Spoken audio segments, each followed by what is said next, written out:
It's another day and another vlog.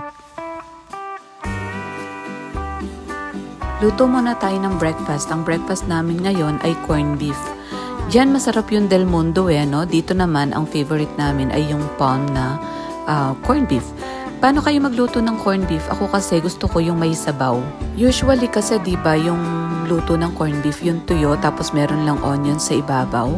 Ewan ko, siguro nasanay ako kasi nung tatandaan ko nung bata ako, kapag merong uuwi na taga Amerika, pinapasalubungan kami ng Hereford na corned beef.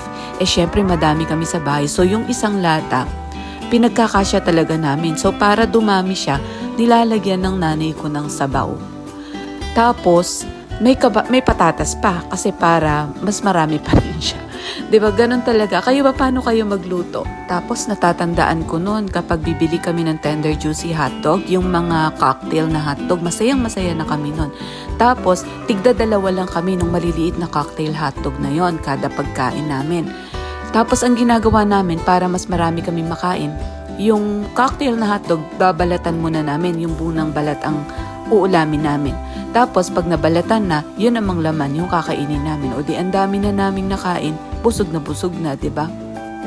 Tapos natatandaan ko noon kapag yung mag-uulam kami ng piniritong karne, kasi kadalasan gulay ulam namin noon Kapag nagluto si nanay ng piniritong karne, tigma maliit na piraso lang. Tapos yung mantika ng pinagprituhan, isasabaw niya namin yun sa kanin. Tapos lalagyan namin ng toyo. Solved na kami nun.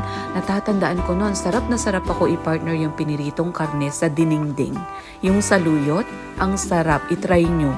Tapos yung kanin, isinangag. Tapos lagyan nyo ng mantika. Ang sarap. Pero syempre kapag may edad na, bawal na ilagay yung mantika sa kanin. Bad yun. Kaya hindi din siguro ako nahilig sa seafood kasi diba nga sa Pilipinas ang mahal ng seafood, lalo sa Nueva Ecija. Ang mahal ng seafood kaya hindi ako nasanay kumain ng mga seafood. Kaya pag nagluluto si daddy ng mga alimasag, alimango, yung ganun, hindi talaga ako kumakain, tsaka sa shrimp, hindi ako mahilig.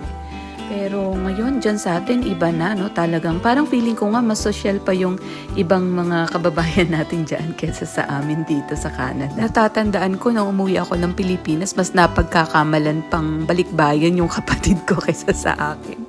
Kasi talagang pagdating ko noon, namatay si tatay noon puro tagihawat ako, tas di man ako nakapagpakulay ng buhok.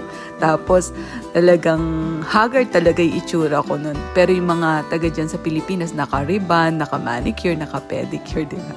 O paano, sige, yun lang muna kwentuhan natin today. Bukas uli ha. See you tomorrow.